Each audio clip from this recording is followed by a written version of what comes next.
February 2021.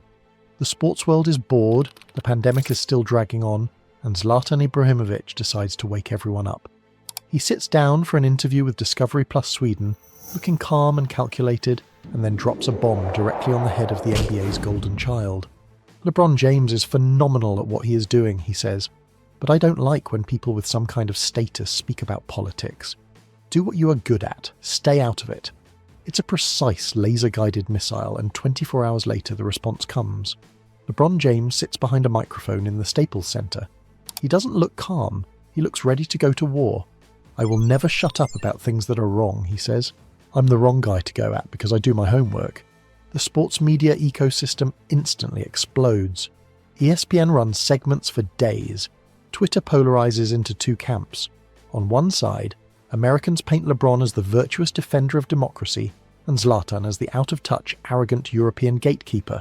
On the other, European purists praise Zlatan for finally saying what everyone was thinking, that athletes should shut up and entertain us. It becomes the perfect modern sports debate, complete with heroes, villains, and viral quotes. There's just one massive problem with the narrative. They were both lying. This wasn't a debate about the moral responsibility of athletes. It was a corporate merger gone wrong, a clash between two massive billion-dollar industries fighting over market share.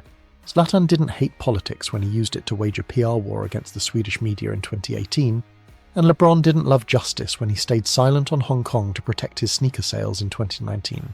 This is the story of the lion, the king, and the massive hypocrisy that fuels them both. But to understand why they hate each other, we have to look at the bank accounts, the tail of the tape. Let's look at the numbers, because these aren't just athletes. They are multinational conglomerates wearing jerseys.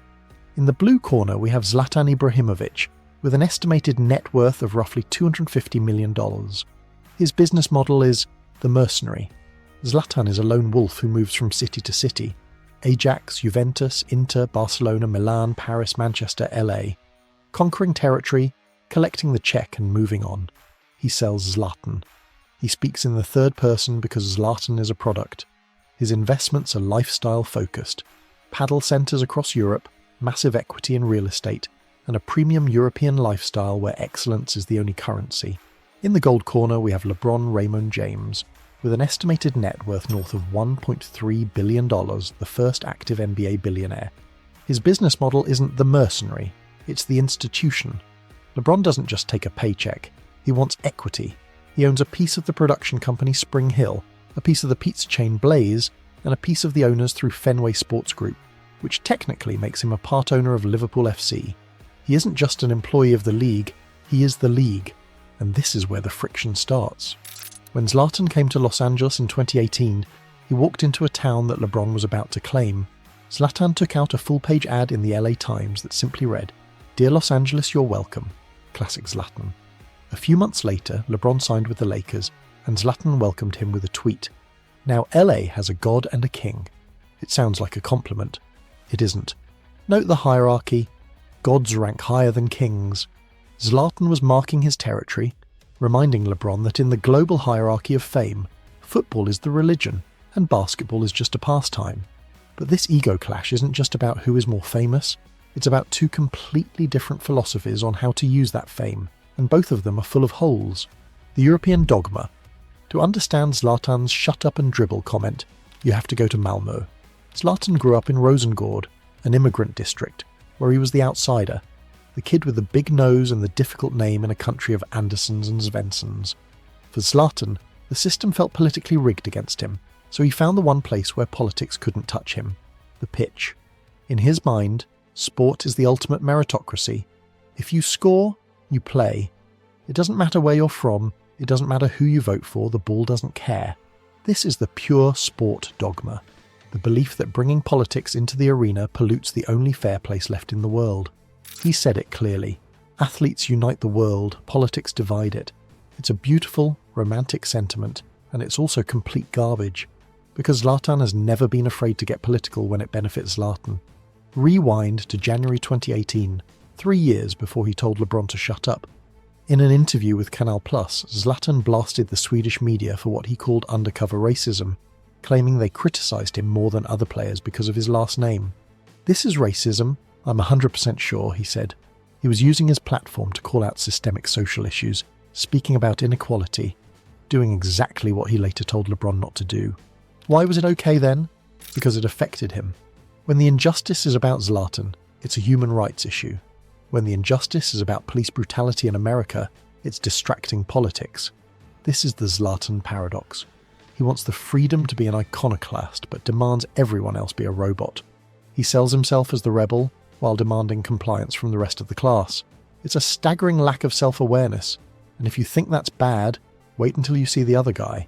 LeBron James has built a brand on being more than an athlete. It's the slogan of his media company, it's on the t-shirts, and to his credit, he has done real work. The I Promise School in Akron is a legitimate, life-changing institution. He spoke out on Trayvon Martin. He spoke out on Eric Garner. He has consistently used his massive platform to highlight racial injustice in America. He views his voice as a weapon and believes that silence is complicity, which is why he hit back at Zlatan so hard. I speak from a very educated mind. I'm kind of the wrong guy to actually go at, he said, framing himself as the fearless truth-teller, the man who will speak truth to power no matter the cost, unless, of course, the power writes the checks. In October 2019, the Houston Rockets GM Daryl Morey tweeted an image supporting pro-democracy protesters in Hong Kong. The Chinese government went nuclear. NBA games were pulled off the air, sponsors threatened to walk, the league panicked, and millions of dollars evaporated by the second. LeBron stepped up to the microphone. Did the more than an athlete speak up for democracy? Did the man who quotes Dr. King defend civil rights? No. He attacked Daryl Morey, saying he was either misinformed or not really educated on the situation, and called the tweet selfish. Why? Because it hurt the bottom line. LeBron has a lifetime deal with Nike. Nike does massive business in China. The NBA does massive business in China. Space Jam 2 needed the Chinese box office. When the rubber met the road, the activism stopped. As Urinating Tree put it, freedom of speech is great until it touches the profit margins in Shanghai. This is the LeBron paradox. He wants to be Muhammad Ali, but he also wants to be Michael Jordan. He wants the moral authority of the activist and the fiscal safety of the CEO. You can't have both. Ali went to jail, lost his prime, and lost money. LeBron has never lost a dime for his opinions. In fact, his activism is part of the brand. It sells sneakers to a younger, socially conscious demographic. It's corporate social responsibility disguised as revolution. So when Zlatan called him out, it stung. Not because Zlatan was right, but because he accidentally poked a hole in the armour and revealed that the activist has a price tag. The verdict. So who won the feud? In the court of public opinion, Americans sided with LeBron and Europeans sided with Zlatan. But in reality, nobody won, because they were arguing about two completely different things. Zlatan was arguing for a separation of church and state, where sport is the church. He believes the game is sacred and should be protected from the messy reality of the world. It's a naive, privileged worldview, but it's consistent with his brand as the pure footballer. LeBron, on the other hand, was arguing for the integration of brand and belief. He sees the game as a platform to sell a worldview. It's a modern, capitalist perspective, and it's perfectly consistent with his brand as the mogul. They will never agree because they aren't speaking the same language. Zlatan speaks legacy. LeBron speaks leverage. Zlatan wants to be a statue. LeBron wants to be a studio. And the funniest part is that they both think they're the good guy. Zlatan believes he's saving sports from politics. LeBron believes he's saving society from silence. But deep down, they're just two men with massive egos. Two men used to being the most important person in every room, and two men who really, really hate it when someone else wears the crown. So the next time you see an athlete tweeting about social issues, or another athlete telling someone to shut up, don't focus on the moral argument. Look at the brand deal behind it. Because in the clash of gods and kings, the only thing that really matters is the currency.